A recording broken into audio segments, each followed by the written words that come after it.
Documento 65. La supervisión de la evolución.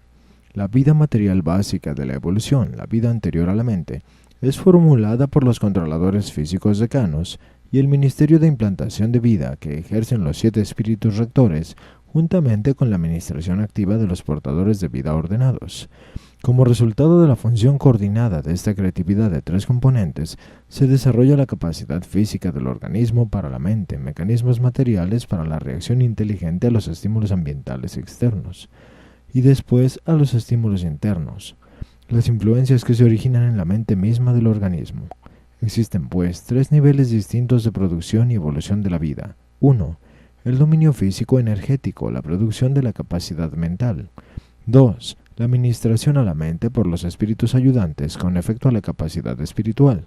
3. El proveer a la mente mortal del espíritu, el que culmina en el otorgamiento de un ajustador del pensamiento. A los controladores físicos les corresponden los niveles no enseñables y mecánicos de la respuesta del organismo al medio ambiente. Los espíritus ayudantes de la mente activan y regulan los tipos de mente adaptables o no mecánicos, enseñables, aquellos mecanismos de respuesta de los organismos que son capaces de aprender de la experiencia. De la misma manera que los espíritus ayudantes manipulan los potenciales de la mente, los portadores de vida ejercen considerable pero discreto control sobre los aspectos ambientales de los procesos evolucionarios hasta el mismo momento de la aparición de la voluntad humana, la capacidad de conocer a Dios y el poder de optar por adorarlo. El funcionamiento integrado de los portadores de vida, de los controladores físicos y de los espíritus ayudantes condiciona el curso de la evolución orgánica en los mundos habitados y, por tanto, la evolución en Urantia y en otras partes siempre entraña un propósito y no es nunca fortuito. Las funciones de los portadores de vida. Los portadores de vida están dotados de potenciales de metamorfosis de la personalidad, los cuales no poseen sino pocas órdenes de criaturas. Estos hijos del universo local son capaces de funcionar en 3 fases diversas del ser. Suelen desempeñar sus deberes en calidad de hijos de la fase intermedia, siendo este el estado de su origen. Sin embargo, no es posible que un portador de vida en tal etapa de la existencia funcione en los dominios electroquímicos en cuanto fabricante que convierte las energías físicas y partículas materiales en unidades de existencia viviente. Los portadores de vida pueden funcionar y en efecto funcionan en los 3 niveles siguientes. 1. El nivel físico de la electroquímica. 2. La fase de la existencia casi morontial, que es su fase usual. 3. El nivel semiespiritual avanzado. Cuando los portadores de vida se aparejan a embarcarse en la implantación de la vida, después de haber seleccionado los emplazamientos de tal empresa, convocan a la comisión de los arcángeles para la transmutación de los portadores de vida. En este grupo se consta de 10 órdenes, de diversas personalidades que incluyen a los controladores físicos y sus asociados, y los preside el jefe de los arcángeles, quien actúa en esta capacidad por mandato de Gabriel y con permiso de los ancianos de los días.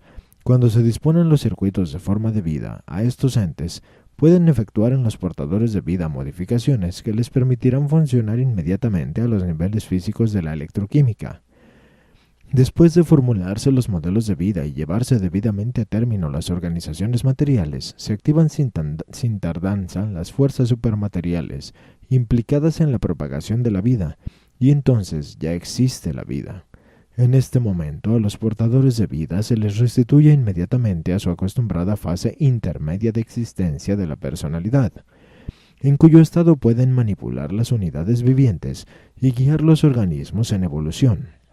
Aun cuando se les despoja de toda capacidad de organizar, crear nuevos modelos de materia viviente, después de lograr cierto nivel de evolución orgánica y aparecer el libre albedrío del tipo humano en los organismos superiores que van evolucionando, los portadores de vida han de abandonar el planeta o bien hacer votos de renunciación, es decir, han de prometer solemnemente abstenerse de todo intento ulterior de influir en el curso de la evolución orgánica. Cuando tales votos son hechos voluntariamente por aquellos portadores de vida que optan por permanecer en el planeta con carácter de asesores futuros a lo que se les encomendará, el fomento de las criaturas volitivas que acaban de evolucionar, se convoca una comisión de 12 miembros precedida por el jefe de las estrellas vespertinas, actuando por autoridad del soberano del sistema y con la venia de Gabriel. Y en el acto se transmutan estos portadores de vida a la tercera fase de la existencia de la personalidad, el nivel semiespiritual del ser. Vengo funcionando en Urantia en esta tercera fase de la existencia desde los tiempos de Andón y Fonta. Anticipamos con placer la época en que el universo llegue a la etapa de luz y vida, para cuando una posible cuarta etapa del ser en la cual seremos totalmente espirituales, pero nunca se nos ha divulgado mediante qué técnica, podemos lograr este estado avanzado y deseable. El panorama de la evolución. La historia del ascenso del hombre a partir de las algas marinas hasta el señorío de la creación terrenal es en efecto un romance de la lucha biológica y de la supervivencia de la mente. Los antepasados primordiales del hombre literalmente fueron el limo y el cieno del lecho oceánico en las bahías y caletas de aguas tibias y calmadas de las vastas costas de los antiguos mares interiores, aquellas mismas aguas en que los portadores de vida establecieron cada una de las 3 implantaciones de la vida en Urantia. Hoy día existen muy pocas de las primeras especies de vegetación marina que participaron en aquellos cambios importantísimos que dieron como resultado los organismos intermedios a los animales. Las esponjas constituyen uno de los sobrevivientes de estos primitivos tipos intermedios, aquellos organismos por los cuales se produjo la transición gradual desde lo vegetal hasta lo animal. Estas primeras formas transitorias, aunque no eran idénticas a las esponjas modernas, sí eran muy parecidas a ellas, fueron verdaderos organismos de transición, ni vegetal ni animal, pero a la larga culminaron en el desarrollo de las verdaderas formas animales de vida. La bacteria, un organismo vegetal, sencillo, de índole muy primitiva, ha cambiado muy poco desde los primeros albores de la vida. Incluso exhibe cierto grado de retroceso en su comportamiento parasitario. Gran parte de los hongos representan además un movimiento retrógrado en la evolución, siendo plantas que han perdido su capacidad de hacer la clorofila y en cierto modo se han convertido en parásitos. La mayoría de las bacterias que producen enfermedades y sus cuerpos auxiliares de virus pertenecen a este grupo de hongos parasitarios desertores. Durante las edades intermedias, todo el vasto reino de la flora ha evolucionado a partir de antepasados, de los cuales también ha descendido la bacteria. No tardaron en aparecer de manera repentina los tipos de vida animal protozoarios superiores. Ha descendido desde aquellos distantes tiempos, pero poco modificada, la ameba, el tipo de organismo animal unicelular. Luce hoy en día de forma muy parecida a como lucía cuando fue el primer y más grande logro de la evolución de la vida. Esta criatura diminuta y sus primos protozoarios son para la creación animal lo que la bacteria es para el reino vegetal. Representan la supervivencia de los primeros pasos de la evolución en la diferenciación de la vida, juntamente con el fracaso del desarrollo subsiguiente. Al poco tiempo, los primeros tipos de animales unicelulares se juntaron en comunidades en un principio de manera de volvocídeos, y presentemente al estilo de hidras y medusas. Aún después evolucionaron la estrella de mar, los crinoideos, los erizos de mar, los pepinos de mar, los ciempiés, los insectos, las arañas, los crustáceos y otros grupos muy afines de las lombrices y líquenes, seguidos muy de cerca por los moluscos, la ostra, el pulpo y el caracol. Cientos y cientos de especies intervinieron y perecieron. Únicamente se trae a colación a las que sobrevivieron la prolongada lucha, tales especímenes no progresistas juntamente con la familia de los peces, que apareció posteriormente. Hoy por hoy representan los tipos estacionarios de animales primitivos e inferiores, ramas de árbol de la vida que no lograron progresar. De este modo se dispuso el escenario de los primeros animales vertebrados, los peces. De la familia de los peces surgieron 2 modificaciones singulares, la rana y la salamandra.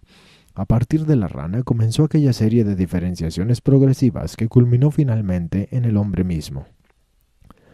La rana pertenece a los antepasados más primitivos de la raza humana que sobrevivieron, pero tampoco logró progresar, habiendo perdurado hasta el presente de forma muy similar a aquella de los tiempos remotos. La rana es la única especie atávica de las primeras razas protohumanas que vive hoy día en la faz de la Tierra.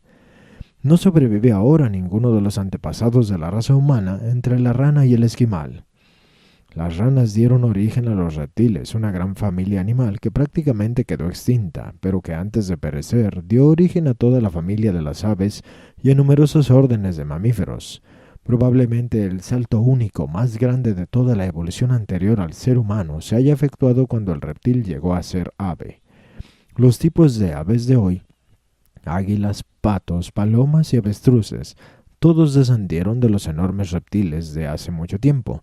El reino de los reptiles, que descendió de la familia de la rana, se representa ahora por 4 divisiones supervivientes, 2 de ellas no progresistas, las serpientes y los lagartos, juntamente con sus primos los cocodrilos y las tortugas, una de ellas parcialmente progresista.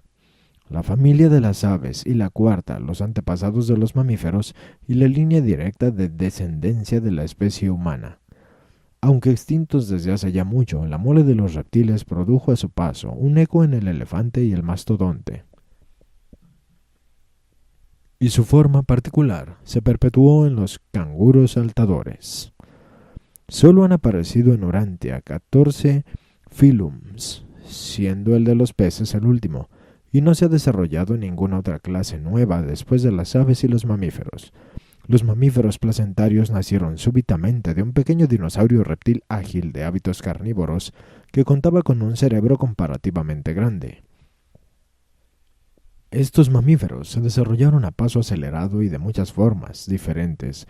No solo dieron origen a las variedades comunes modernas, sino que también se convirtieron por evolución en los tipos marinos, tales como la ballena y las focas, y en los aeronavegantes como la familia de los murciélagos.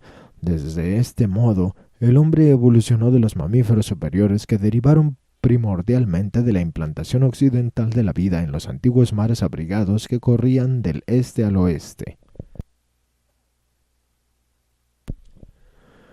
Los grupos oriental y central de organismos vivientes, desde los principios hacia los progresos favorables, hacia la consecución de niveles prehumanos de existencia animal.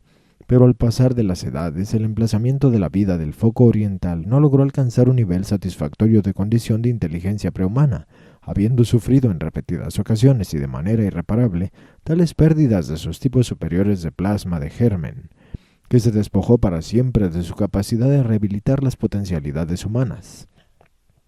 Ya que la calidad de la capacidad mental para el desarrollo de este grupo oriental, sin lugar a dudas era tan inferior a la de los otros dos grupos, los portadores de vida, con la anuencia de sus superiores, manipularon el medio ambiente de tal forma que circunscribieron más aún a estas variedades prehumanas de vida inferiores que venían evolucionando.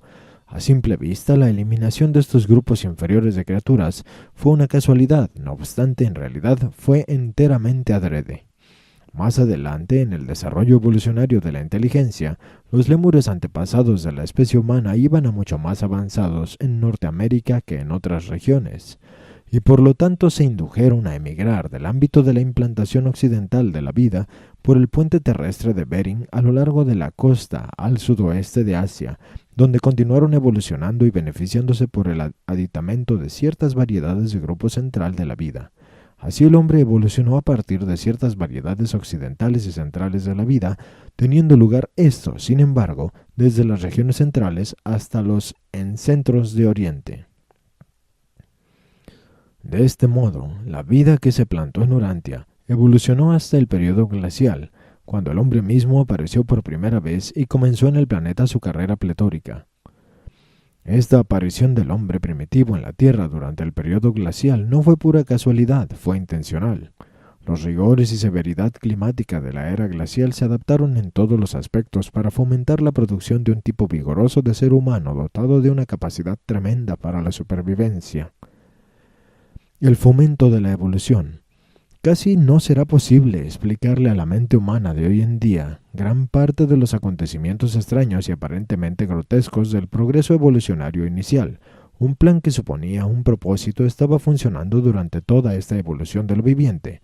Al parecer extraña y sin embargo, no se nos permite interferir arbitrariamente en el desarrollo de los modelos de vida una vez que se han puesto en funcionamiento. Los portadores de vida pueden emplear todo recurso natural posible y utilizar todas y cada una de las circunstancias fortuitas que faciliten la marcha del desarrollo experimental de la vida. pero no se nos permite intervenir mecánicamente ni manipular de forma arbitraria la conducta ni el curso de la evolución vegetal ni animal. Se os ha informado que los mortales de Urantia evolucionaron a través del desarrollo de la rana primitiva y que esta cepa ascendente llevada en potencia dentro de una sola rana por poco se escapó de la extinción en cierta ocasión, pero no ha de desprenderse de ahí que la evolución del género humano se hubiese terminado por una casualidad en esta coyuntura. En ese mismo momento observábamos y fomentábamos no menos de 1000 variedades de vida diferentes que estaban situadas en emplazamientos remotos y que estaban transformándose por mutaciones, bien pudieran haberse encaminado hacia distintos modelos del desarrollo prehumano. Esta misma rana atávica representó nuestra tercera selección, habiendo perecido las 2 especies de vida anteriores a despecho de todos nuestros esfuerzos para conservarlas. Incluso la pérdida de Andón y Fonta antes de que tuvieran prole, aunque habría demorado la evolución humana, no la hubiese impedido. Posteriormente a la aparición de Andón y Fonta, y antes de que los potenciales humanos de la mutación de la vida animal se agotaran, evolucionaron no menos de 7000 especies favorables que podían haber logrado alguna suerte de desarrollo del tipo humano. Gran parte de estas especies mejores fueron asimiladas ulteriormente por las distintas ramas de la especie humana que estaban expandiéndose. Mucho antes de que el hijo y la hija materiales, los mejoradores biológicos, llegaran al planeta, los potenciadores humanos de las especies animales en evolución ya se habían agotado. Se les divulga a los portadores de vida esta condición biológica de la vida animal mediante el fenómeno de la tercera fase de movilización de los espíritus ayudantes, la cual se desencadena de forma automática y concomitantemente con el agotamiento de la capacidad de toda la vida animal para dar origen a los potenciales de mutación de los individuos prehumanos. El género humano en Urantia ha de resolver sus problemas de desarrollo mortal con la descendencia humana con lo que ya cuenta. No evolucionarán más razas de las fuentes prehumanas por todo el tiempo futuro, pero lo antedicho no excluye la posibilidad de lograr niveles de desarrollo humano muy superiores por medio del fomento inteligente de los potenciales evolucionarios que siguen residiendo en las razas mortales. Lo que nosotros, los portadores de vida, hacemos por fomentar y conservar las especies de vida antes de la aparición de la voluntad humana, ha de hacer el hombre mismo tras el acontecimiento y posteriormente a nuestro retiro de la participación activa en la evolución. En modo general, el destino evolucionario del hombre está en sus propias manos, y la inteligencia científica, tarde o temprano, tiene que reemplazar el funcionamiento aleatorio de la selección natural incontrolada y la supervivencia casual. Al plantear el fomento de la evolución, cabría señalar que en el prolongado futuro que queda por delante, si en alguna ocasión os unís a un cuerpo de los portadores de vida, tendréis oportunidades de sobra para ofrecer sugerencias y para efectuar cada mejoramiento posible en los planes y técnicas de la administración y trasplantación de la vida. Sed pacientes. Si tenéis buenas ideas, si vuestra mente es fecunda en mejores métodos de administrar cualquier parte de los dominios del universo, por supuesto que tendréis oportunidad de presentárnoslos a vuestros asociados y compañeros y administradores en las edades venideras. La aventura urantiana. No olvidéis que se nos asignó Urantia como un mundo de vida experimental en este planeta. Hicimos nuestro 60º intento de modificar y, de ser posible, mejorar la adaptación sataniana de los proyectos de vida nevadónicos y consta que logramos numerosas modificaciones beneficiosas de los modelos de vida comunes. Para concretar, en Urantia hemos producido y demostrado de manera satisfactoria no menos de 28 características de modificación de la vida que le serán útiles a todo Nevadon en todo lo venidero. Por el establecimiento de la vida en un planeta nunca es de carácter experimental en el sentido de que lo que se ha probado o no se conozca se somete a prueba. La evolución de la vida es una técnica eternamente progresiva, diferencial y variable, pero nunca fortuita, incontrolada ni del todo experimental en el sentido casual. Muchas características de la vida humana ofrecen abundantes pruebas de que el fenómeno de la existencia mortal se planeó con inteligencia y de que la evolución orgánica no es una mera casualidad cósmica. Cuando una célula viviente se daña, dispone de la capacidad de elaborar ciertas sustancias químicas que están facultadas para estimular y activar las células normales adyacentes de tal modo que éstas comienzan inmediatamente la secreción de ciertas sustancias que facilitan los procesos curativos en la lesión. A la par, estas células normales no lesionadas comienzan a proliferar. De hecho, emprenden la creación de nuevas células para reemplazar toda célula compañera que pudiese haber sido destruida por este daño. Esta acción y reacción química implicada en sanar la herida y reproducir las células es el resultado de haber optado los portadores de vida por una fórmula que englobaba más de 100.000 fases y características de reacciones químicas y repercusiones biológicas posibles. Sobrepasan 500.000 los experimentos específicos realizados de los portadores de vida en sus laboratorios antes de acordar en esta fórmula para el experimento de la vida en Urantia. El día que sepan más acerca de estos químicos curativos, los científicos de Urantia llegarán a ser más eficientes en el tratamiento de las lesiones e indirectamente sabrán más acerca del control de ciertas enfermedades graves. Desde que se estableció la vida en Urantia, los portadores de vida han mejorado esta técnica sanadora, por cuanto se ha introducido en otro mundo de Satania, y ofrecen más alivio al dolor y ejercen mejor control sobre la capacidad de proliferación que tienen las células normales adyacentes. Hubo muchos rasgos singulares del experimento de la vida en Urantia, pero se destacan 2 episodios: la aparición de la raza andónica, anteriormente a la evolución de los 6 pueblos de color, y la aparición simultánea posterior de los mutantes Sanjik en una sola familia. Urantia es el primer mundo de Satania donde las 6 razas de color nacieron de la misma familia humana. Suelen surgir de diversas variedades a partir de mutaciones independientes dentro de la descendencia animal prehumana y suelen aparecer en la Tierra una por una y sucesivamente a través de plazos prolongados, comenzando con el hombre rojo y pasando por todos los colores hasta el índigo. Otra destacada variación del procedimiento fue la llegada tardía del príncipe planetario. De costumbre, el príncipe planetario aparece en un planeta alrededor del momento del desarrollo de la voluntad, y si se hubiera seguido tal esquema, Caligastia bien pudiera haber venido a Urantia ya durante la vida de Andón y Fontá, en vez de casi 500.000 años más tarde, simultáneamente con la aparición de las 6 razas Sanjik. A un mundo habitado ordinario se le habría otorgado un príncipe planetario a petición de los portadores de vida durante la aparición de Andón y Fonta, o bien en algún momento posterior a ella. Pero debido a que Urantia se le había asignado como el planeta de modificación de vida mediante un acuerdo previo, se enviaron los observadores Melquisedec, 12 en total, como consejeros de los portadores de vida y en cuanto supervisores del planeta hasta el advenimiento subsiguiente del príncipe planetario. Estos Melquisedec llegaron en ese momento en que Andón y Fontá tomaron las decisiones que permitieron que los ajustadores del pensamiento habitaran en su mente mortal. En Urantia, los esfuerzos de los portadores de vida para mejorar los modelos de vida satanianos resultaron forzosamente en la producción de muchas formas transitorias de vida, en apariencia inútiles.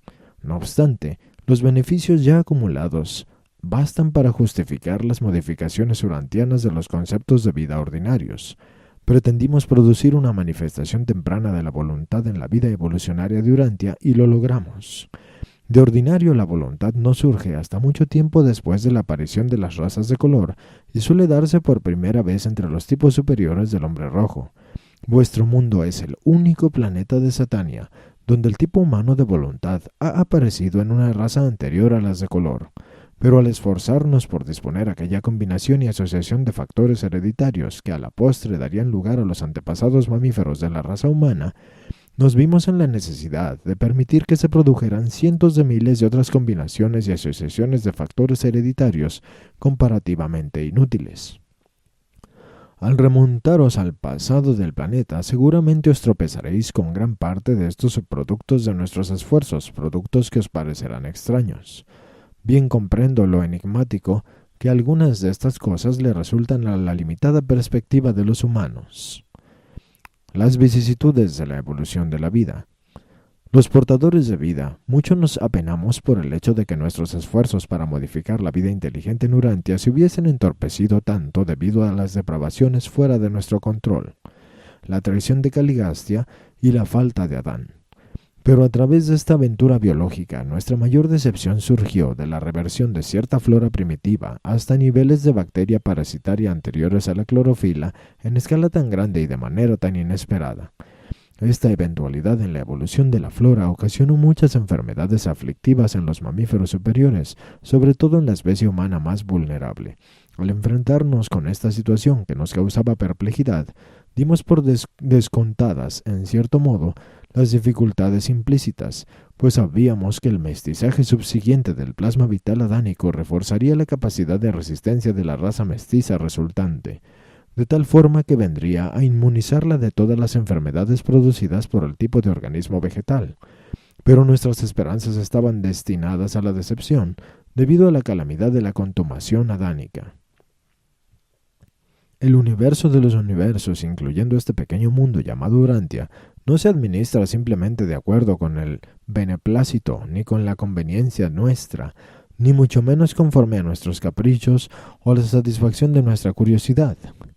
Los seres sabios y todopoderosos que tienen la responsabilidad de la administración del universo indudablemente saben bien lo que tienen que hacer, y así les corresponde a los portadores de vida y le incumbe a la mente mortal aguardar pacientemente y recluirse en cooperación vigorosa con el régimen de la sabiduría, el reino del poder y la marcha del progreso. Existen desde luego ciertas compensaciones por la tribulación, tales como el autootorgamiento de Micael en Urantia, pero independientemente de toda consideración de tal índole, los más recientes supervisores celestiales de este planeta expresan su total confianza en el triunfo evolucionario ulterior de la raza humana y en la reivindicación final de nuestros planes y modelos de vida originales. Las técnicas evolucionarias de la vida. Resulta imposible determinar con exactitud simultáneamente la ubicación precisa y la velocidad de un objeto en movimiento. Todo intento de medir cualquiera de las dos inevitablemente supone una alteración en la otra. Se enfrenta el hombre mortal con la misma suerte de paradoja al emprender el análisis químico del protoplasma. El químico puede dilucidar la composición química del protoplasma muerto, y sin embargo no puede discernir la organización física ni el comportamiento dinámico del protoplasma vivo. Siempre se acercará cada vez más el científico a los secretos de la vida, pero jamás dará con ellos. Lo cual no se debe, sino a que debe matar el protoplasma a fin de analizarlo. El protoplasma muerto pesa lo mismo que el protoplasma vivo y sin embargo no es lo mismo. En las cosas y seres vivientes existe la dotación original de la adaptación. En toda célula viviente vegetal o animal, en todo organismo viviente material o espiritual, existe un anhelo insaciable por la consecución de un grado constantemente creciente de perfección en el ajuste medioambiental, la adaptación del organismo y una realización cada vez mayor de la vida. Estos interminables esfuerzos de todo lo viviente evidencian que éste entraña un afán innato de perfección. El paso más importante de la evolución vegetal fue el desarrollo de la capacidad de fabricar la clorofila, y el segundo avance en importancia fue la evolución de la espora hasta la semilla compleja. La espora es sumamente eficaz en cuanto a agente reproductor, no obstante carece de los potenciales de variedad y versatilidad que le son inherentes a la semilla. Un episodio de la evolución de los tipos superiores de animales que resultó sumamente beneficioso y complejo consistió en el desarrollo de la capacidad del hierro contenido en los glóbulos rojos circulantes de desempeñar el papel dual de portador de oxígeno y eliminador de dióxido de carbono. Y esta labor de los glóbulos rojos ilustra cómo los organismos en evolución pueden adaptar sus funciones a un medio ambiente variante o cambiante.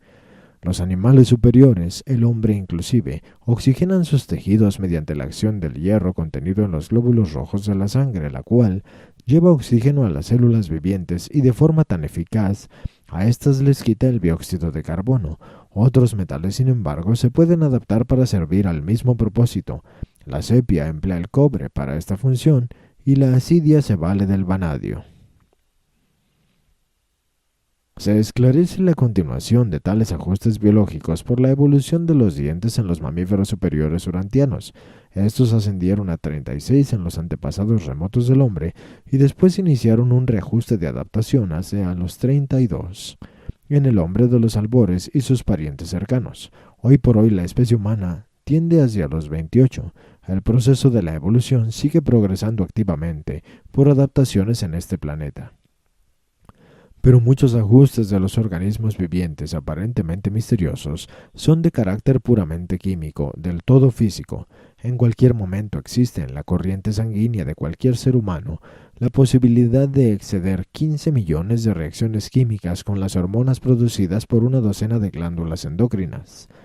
Las formas inferiores de la vida vegetal son totalmente sensibles al medio ambiente físico, químico y eléctrico, pero a medida que asciende la escala de la vida, una por una, las ministraciones para la mente por los 7 espíritus ayudantes entran en funcionamiento y la mente se torna cada vez más propensa a los ajustes, la creatividad, la coordinación y el dominio. La capacidad de los animales para adaptarse al aire, al agua y a la tierra no es una dotación supernatural, sino un ajuste superfísico. La física y la química solas no pueden explicar cómo el ser humano evolucionó a partir del protoplasma primitivo de los primeros mares. La capacidad de aprender, la memoria y la respuesta diferenciada al medio ambiente es la provisión de la mente. Las leyes de la física no responden a la capacitación, son inmutables e invariables. Las reacciones de la química no son modificadas por la enseñanza, son uniformes y seguras. Aparte de la presencia del absoluto no calificado, las reacciones eléctricas y químicas son previsibles, pero la mente puede aprovecharse de la experiencia, puede aprender de los hábitos reactivos del comportamiento en respuesta a la repetición o los estímulos. Los organismos antecedentes a la inteligencia reaccionan a los estímulos del medio, pero aquellos organismos que reaccionan al ministerio de la mente pueden ajustar y manipular el medio ambiente mismo. El cerebro físico, con su sistema nervioso correspondiente, dispone de una capacidad innata para responder al ministerio de la mente, tal como la mente en vías de desarrollo de una personalidad dispone de cierta capacidad innata de receptividad espiritual, y por tanto entraña los potenciales del progreso y logro espirituales. Las evoluciones intelectual, social, moral y espiritual dependen del ministerio mental de los 7 espíritus ayudantes y sus asociados superfísicos. Los niveles evolucionarios de la mente. Los 7 espíritus ayudantes de la mente son los versátiles ministros de la mente que sirven a los entes inteligentes inferiores del universo local. Se atiende a este orden de mente desde la sede central del universo local o desde algún mundo comunicado con ella, pero desde las capitales de los sistemas proviene la orientación que influye en la función de la mente inferior. En un mundo evolucionario, muchísimo depende de la labor de estos 7 ayudantes, pero son ministros de la mente, no se ocupan de la evolución física, siendo ésta el dominio de los portadores de vida. No obstante, la integración perfecta de estas dotaciones del espíritu con el procedimiento natural y ordenado del régimen inherente en desarrollo de los portadores de vida es la causa de la incapacidad del mortal para discernir en el fenómeno de la mente nada más que las obras de la naturaleza y el funcionamiento de los procesos naturales. Si bien ocasionalmente os quedáis un tanto perplejos al explicaros todo cuanto está relacionado con las reacciones naturales de la mente respecto a su asociación con la materia, y si Urantia operara más de acuerdo con los planes originales, observaríais aún menos cosas que os llamarían la atención en el fenómeno de la mente. Los 7 espíritus ayudantes se asemejan más a los circuitos que a los entes, y en los mundos ordinarios por todo el universo local se les disponen circuitos con otras funciones de ayuda. En los planetas de experimentación de vida, empero, quedan relativamente aislados. En Urantia, debido a la naturaleza singular de los modelos de la vida, los ayudantes inferiores experimentaron mucha más dificultad en ponerse en contacto con los organismos evolucionarios que lo que habría sido el caso en un tipo de dotación de vida más común. Cabe notar que en un mundo evolucionario promedio, los 7 espíritus ayudantes están mucho más sincronizados con las etapas del desarrollo animal progresivo que lo que estuvieron en Urantia. Con una sola excepción, los ayudantes tuvieron la mayor dificultad en ponerse en contacto con las mentes en evolución de los organismos urantianos que jamás hubieran experimentado en todo su funcionamiento por todo el universo de Nevadon. Se desarrollaron en este mundo muchas formas de fenómenos marginales, combinaciones confusas de los tipos de respuesta mecánicos y no enseñables del organismo, así como no mecánicos y enseñables. Los 7 espíritus ayudantes no se ponen en contacto con las órdenes del organismo que responden al medio ambiente, de manera puramente mecánica. Tales respuestas de los organismos vivientes anteriores a la inteligencia pertenecen únicamente a los dominios de la energía de los centros del poder, los controladores físicos y sus asociados. La adquisición del potencial de la capacidad de aprender y la experiencia señala el comienzo del funcionamiento de los espíritus ayudantes, y estos funcionan desde las mentes inferiores de los entes primitivos e invisibles hasta los tipos superiores en la escala evolucionaria de los seres humanos. Los ayudantes son la fuente y el modelo original para la conducta de la mente, que viene a ser algo misteriosa en las rápidas reacciones al medio ambiente material, las cuales no se alcanzan a comprender del todo. Han de pasar mucho tiempo estas influencias fieles y siempre seguras, llevando adelante su servicio preliminar antes de que la mente animal alcance los niveles humanos de la receptividad en cuanto al espíritu. Los ayudantes funcionan exclusivamente en la evolución de la mente experiencial hasta el nivel de la sexta fase, el espíritu de adoración. A dicho nivel ocurre aquella superposición inevitable de los ministerios, fenómeno en que lo superior alcanza el nivel de lo inferior para coordinar el advenimiento del logro subsiguiente de los niveles avanzados de desarrollo. Aún más ministerio del espíritu acompaña a la acción del séptimo y último ayudante, el espíritu de la sabiduría durante todo el ministerio en el mundo espiritual. El individuo nunca experimenta transiciones abruptas en la cooperación del espíritu. Estos cambios siempre son graduales y recíprocos. Siempre han de diferenciarse los dominios de las respuestas físicas o electroquímicas y mentales a los estímulos que originan en el medio ambiente, y a su vez se deben reconocer todas estas fuerzas de fenómenos independientes de las actividades espirituales. Los dominios de la gravedad física, mental y espiritual son reinos distintos de la realidad cósmica, no obstante sus interrelaciones íntimas. La evolución en el tiempo y en el espacio. El tiempo y el espacio están indisolublemente vinculados, existe una asociación innata entre ellos. Las demoras del tiempo son inevitables en presencia de ciertas condiciones del espacio.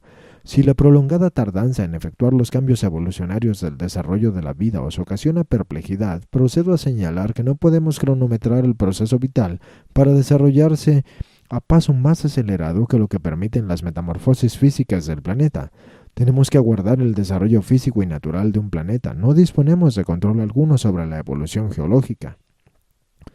De permitirlo, las condiciones físicas, podríamos disponer la evolución completa de la vida en mucho menos de 1 millón de años, pero todos estamos bajo la jurisdicción de los gobernantes supremos del paraíso, y el tiempo no existe en el paraíso.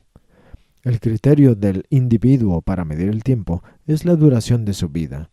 Todas las criaturas así están condicionadas por el tiempo y por ende consideran que la evolución es un proceso dilatado. Para nosotros, como la duración de la vida no está limitada por la existencia temporal, la evolución no parece ser un suceso tan excesivamente prolongado. En el paraíso, donde el tiempo no existe, todas estas cosas están presentes en la mente de la infinidad y en los actos de la eternidad.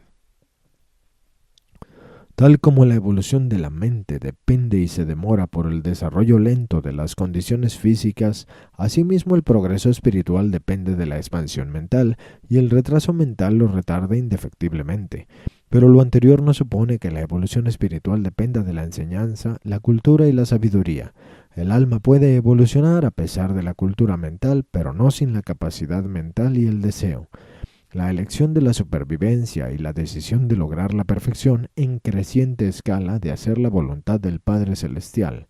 Aunque no dependa de la supervivencia de la adquisición del conocimiento y la sabiduría, el progreso en efecto depende de ellas. En los laboratorios evolucionarios cósmicos, la mente siempre domina la materia y el espíritu siempre está correlacionado con la mente. Si estas diversas dotaciones no logran sincronizarse y coordinarse, puede ocasionarse retrasos en el tiempo. Pero si un determinado individuo en verdad conoce a Dios y desea encontrarle y llegar a ser como Él, la supervivencia está garantizada a pesar de los obstáculos del tiempo. La condición física puede entorpecer la mente y la perversidad mental puede retrasar la obtención espiritual. Sin embargo, ninguno de estos obstáculos puede vencer la elección hecha con toda la voluntad del alma. Cuando las condiciones físicas son idóneas, pueden producirse evoluciones mentales repentinas. Cuando la condición de la mente es propicia, pueden ocurrir transformaciones espirituales repentinas. Cuando los valores espirituales reciben el reconocimiento debido, entonces los significados cósmicos se tornan discernibles y la personalidad en creciente escala se libera de los obstáculos del tiempo y se redime de las limitaciones del espacio. Patrocinado por un portador de vida de Nevadon residente en Urantia.